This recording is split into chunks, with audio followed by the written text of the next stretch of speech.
یه شب تو دل کوههای یخزده 9 نفر از جوانای شجاع ناپدید شدن و هیچ کس ندونست چی سرشون اومد.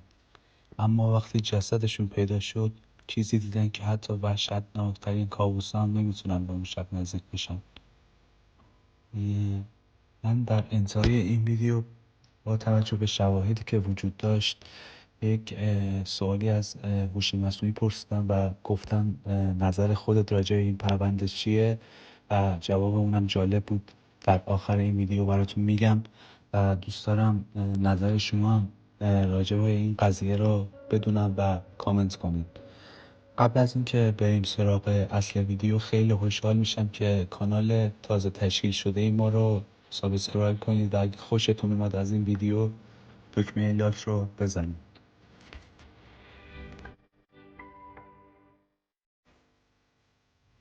پرونده دیاتلوف یکی از اسرارآمیزترین و ترسناکترین حوادث تاریخ معاصر روسیه است که هنوز هم پس از گذشت بیش از 60 سال هیچ کس نتونسته توضیح منطقی و قطعی برای اون پیدا کنه. بیایید جزئیات بیشتری رو با هم بررسی کنیم. گروه دیاتلوف شامل 9 نفر از دانشجویان و ورزشکاران برجسته بود که توسط ایگور دیاتلوف، یک مهندس مخابرات، رهبری میشد. این گروه تصمیم گرفت که از کوههای اورال عبور کنند و هدفشون رسیدن به قله‌ای به نام گورای ویجیا بود.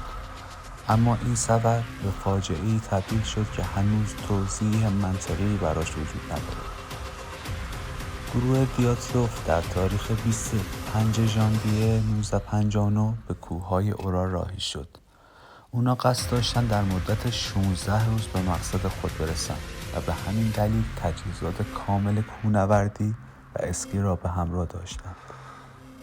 طبق آخرین گزارش‌ها روز 31 ژانویه گروه در یک نقطه دور افتاده از کوهستان نزدیک به قله‌ای به نام هولات سیخل کم زدند. اما از آن پس دیگر خبری از آنها نشد. پس از 2 هفته جستجو 26 فوریه تیم جستجو توانست کمپ دیاتلوف را پیدا کند. ولی چیزی که یافتند هولناک و غیر قابل باور بود. چادر گروه از داخل پاره شده بود. به نظر می رسید که آنها به طور وحشتناکی از آنجا فرار کرده بودند. به طوری که آثار پای برهنه در برف دیده می شد. هیچ کدام از آنها نتوانسته بودند لباسهای کامل بپوشند. برخی از اعضای تیم فقط با لباسهای داخلی و بعضی بدون کفش به بیرون دویده بودند.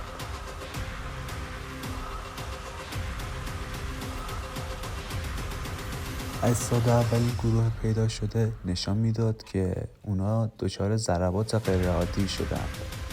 جمجمه‌های برخیشون شکسته بود و قفسه سینه‌های چندی از اونا به طور کاملا غیرعادی آسیب دیده بود. جالب اینجاست که هیچ اثری از ضربه خارجی یا اسلحه‌ای هم نبوده. یکی از زنان گروه، لایتا زینا، دارای زخم‌های شدید داخلی بود که به نظر می‌رسید با ضربات غیر طبیعی ایجاد شده است. حتی زبان او از حلقش جدا شده بود.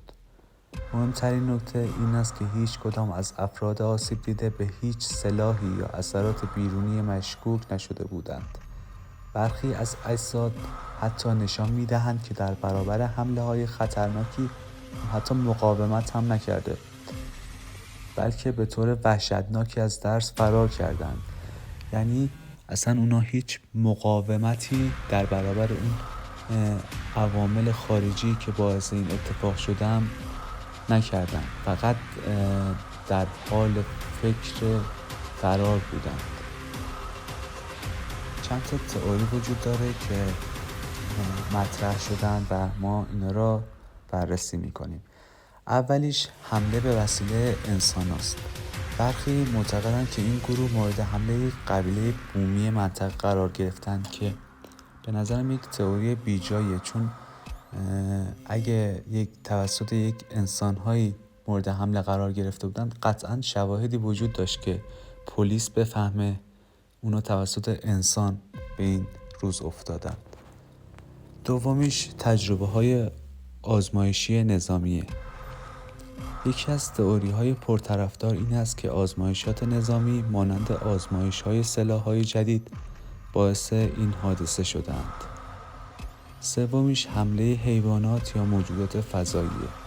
چندین نفر نیز بر این باورند که ممکن است حیوانات وحشی یا حتی موجودات فضایی در این حادثه دست داشته باشند. چهارمی نیروی ماورایی یا پدیده طبیعی غیر قابل توضیحی که احتمال زیادی برای این تئوری وجود داره. برخی به احتمال وقوع پدیده‌های طبیعی مانند غبارهای رادیواکتیو یا پدیده‌های جوی ناشناخته اشاره دارند که ممکن است بر روان و تصمیمات گروه تاثیر گذاشته باشند. در سالهای اخیر تحقیقات جدید توسط دولت روسیه صورت گرفت که به بررسی مجدد این حادثه پرداخته است. این تحقیقات نشان داد که یک نوع برف کوچ ممکن است عامل فرار وحشت‌زده گروه بوده باشد، اما بسیاری از جزئیات دیگر هنوز بی پاسخ مانده‌اند. پرونده دیاتلوف همچنان یک معما باقی مانده که نمیتوان به طور قطع پاسخ آن را داد. این داستان همواره ذهن‌ها را درگیر کرده و از آن زمان به بعد منطقه‌ای که این حادثه در آن رخ داده به گذرگاه دیاتلوف یا کوه مرگ معروف شده است. این پرونده به دلیل جنبه‌های ترسناک و غیرقابل توضیحش همچنان یکی از جذاب‌ترین موضوع برای پژوهشگران و علاقه‌مندان به معماها و پرونده‌های مرموزه. حتی پس از 60 سال خیلی جالبه توی این خودش هنوز بعد از 6 دهه به پرونده اینقدر مبهم باقی بمونه. حالا من از هوش مصنوعی پرسیدم با توجه به این شواهدی که وجود داره نظر خودت چیه؟ اینجوری نوشت که با توجه به جزئیات حادثه دیاتلوف به نظر میرسه که هیچ تئوری کاملا قانع کننده‌ای برای توضیح این فاجعه وجود ندارد. اما اگر بخواهم نظر شخصی بدم، احتمالاً تجربه‌های نظامی، آزمایش‌های مخفی بیشترین شواهد را پشت سر خودشون دارن.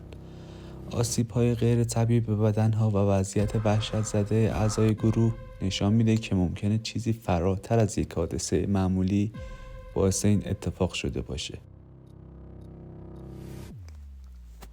یکی از دلایلی که این تئوری را تقویت میکنه اینه که در اون زمان شوروی سابق به شدت درگیر آزمایش‌های نظامی و پروژه‌های محرمانه بود.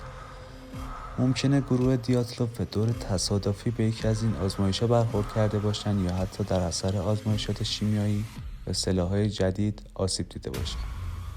اما در کنار این تئوریا هنوز هیچ مدرک قطعی نداریم که بتونه به طور کامل واقعیت را روشن کنه. برای همین پرونده دیاتلوف همیشه به یک معما باقی میمونه که ذهن‌ها را تا ابد به خود مشغول می‌کنه. خیلی ممنون که به این ویدیو گوش دادین.